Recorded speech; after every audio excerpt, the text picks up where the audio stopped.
This is not a bash the Celtics video, first of all.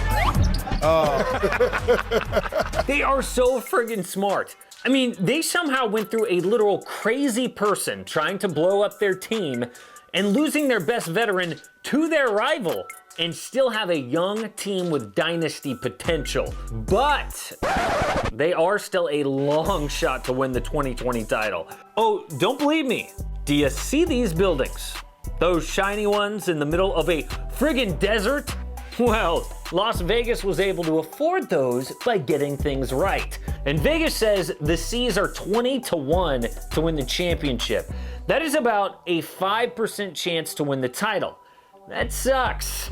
So, if the 95% wins out and Boston does lose, it'll be for one of these 3 reasons. In this video, we'll break down the Celtics' biggest playoff issues. Hey, it's Casey. It is AM Hoops, brought to you by our Patreon supporters, including Nathaniel Kolish, an OG Patreon dude, deserves a shout out. Hit subscribe and hit notification bells. Coming out with 5 videos per week, Monday through Friday, dropping at 5 Eastern. We're looking ahead to the playoffs, and today we're talking about the Celtics playoff issues. And we start with number 3, the lie of balanced scoring. Being a balanced offense is one of those things that sounds good, right? In the playoffs, it does not work. Think of the best teams ever. They've got a go-to guy in crunch time.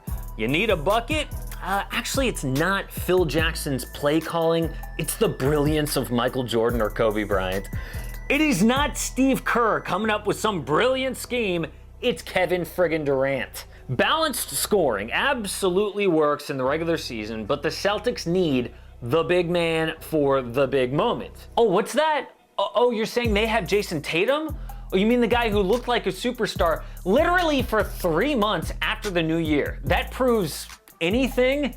Actually, superstars are made in the playoffs, not the regular season, so technically he has proved nothing.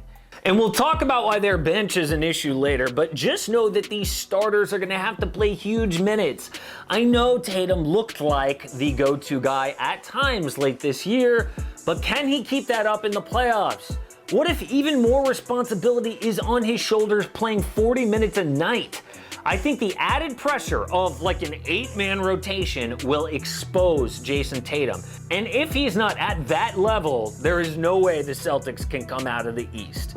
Now, that is a good thing for the future because it'll be great experience, and I am not saying that Jayson Tatum won't be able to handle it in the future, but at 22 years old, he will not last. The number 2 issue for the C's is having no elite big man. Okay, we hear so much about this problem for the Celtics, right? No elite big man. Okay, I'll make it real simple. The East is packed with great big men, and that is an issue for the Celtics. They're a top 5 offense and defense, but their big weakness is the post-up. And believe it or not, yes, that is used in 2020 basketball. Boston ranks 15th in points per possession allowed on shots and passes out of post-ups. Translation, when the other team runs their offense through the post, the Celtics get crushed.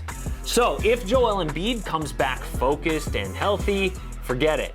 If they face the size and athleticism of Milwaukee, goodbye.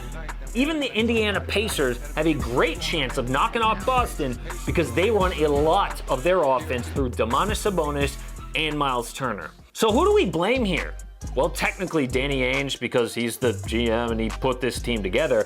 But among players, Enes Kanter has been the biggest disappointment of the season. He began the year as their starting center, but Daniel Tice has outplayed him. Since becoming the backup, Kanter averages just over 5 points per game. And if he is useless in the playoffs, the C's rebounding is going to suffer. How about Robert Williams? Well, he is super young, just 2 years in, and he commits a lot of fouls and mistakes, plus health has been an issue. I think he could be their starter of the future, which is great, but he is not even close for these playoffs. On offense with no elite big man, the Celtics basically have to shoot like the Golden State Warriors to win. They can't run that offense through the post. Opposing defenses are going to protect the paint very well with their size, so shots have to fall. Not one starter for the Celtics can go through an extended shooting slump. If they do, the C's may not make it out of the first round. Take Kemba Walker, for example. He dealt with a left knee issue before the season suspended. After the All-Star break, he missed a ton of games, but when he played, he scored 15 points per game, 4 assists on 30% from the field and 25% from 3. Yuck. That literally is a first-round exit. Now, the good news here is that his knee is doing great, according to him, during quarantine. But my point is, without a reliable center, they have to score from the outside, and slumps are not an option. The Celtics were a combined 2-4 against the Sixers and Bucks, in part because of this big man problem. There is a way around it, but Boston will have to play perfect basketball. But the number one issue for the C's before the playoffs is their roster depth. They have none. Touched on this earlier, but the starters are going to have to play big minutes because the Celtics are the shallowest contender. Some say, hey, it's not a problem because playoff rotations get shorter, right? I think actually at Disney World, it's an issue. In the German soccer league Bundesliga, we've seen a 250% rise in injuries. Players are going from 0 to 100%. From quarantine to a short camp and 8 games to playoff basketball. Injuries are going to happen. Players are so paranoid about this, they're taking out big insurance policies to protect themselves. Other players like Davis Bertans are sitting out healthy because they're so worried. To lessen the chance of injuries, I think teams will actually have bigger playoff rotations to start, but the Celtics cannot afford that. They have to work with like an 8-man rotation and risk their best players getting injured. Of course, if that happens, it is game over. Now, let's look at their bench. Brad Wanamaker, a second-year point guard, a bad shooter even though he's 37% from deep. He takes less than 1 3 per game, and teams beg him to shoot. He can't be trusted as a playmaker either in the playoffs. Grant Williams, a rookie, might hit a 3 here and there, but he would be their 7th man for defense. He is not an offensive threat at all, so that allows the other team to help off him and double team. Semi Ojeleye, pretty one-dimensional. Hasn't found a role in 3 years on this team, and that's saying something. Carson Edwards, amazing in March Madness, remember that? Well, he shot 28% from 3 in his G League stint before the season stopped. So the point of all that is not to trash the Celtics bench players. It's just to show they don't have a bench scoring threat. And some people will point to Marcus Smart. And I'll admit he has hit some game winners in his past. Put up and in! Marcus Smart at the buzzer! Okay, but this man thinks he is Steph Curry with the threes this year. But listen to these Marcus Smart stats. The league average for field goal percentage, 46%. Marcus is at 38%.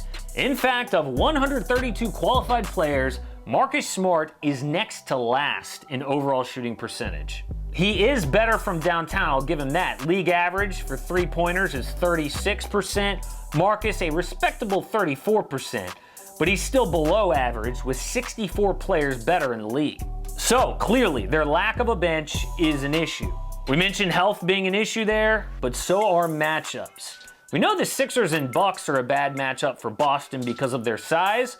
Well, the Raptors and Heat are a bad matchup because of depth. I think actually the ideal first-round matchup might be the Pacers because they've got the least high-end talent among these teams. But either way, the matchup question is going to be really interesting for Boston in these 8 games before the playoffs. While we're talking issues, the absolute worst-case scenario for Boston is this. The Heat jump Boston into that 3 spot, which is mathematically possible, and the Sixers pass the Pacers for 5th. That would mean Sixers in the first round, Bucks in the second round. No thanks. The good news for Celtics fans here is they do have the talent to win it all if they stay healthy and play perfect basketball. When Gordon Hayward is your 3rd or 4th scoring option, you got a chance. And by the way, we have seen good and bad Gordon Hayward this season, but a great playoff run could be big for his bank account if he declines that option. A fix for the big man issue could have been signing, say, a DeMarcus Cousins, but he will not play after Boogie announced he's focusing on health, and I don't see many other options out there. Again, this is not a bash the Celtics video. I hope if you're a Celtics fan, you don't take it that way. I like your team. I like their players, their coaches, their GM, the front office.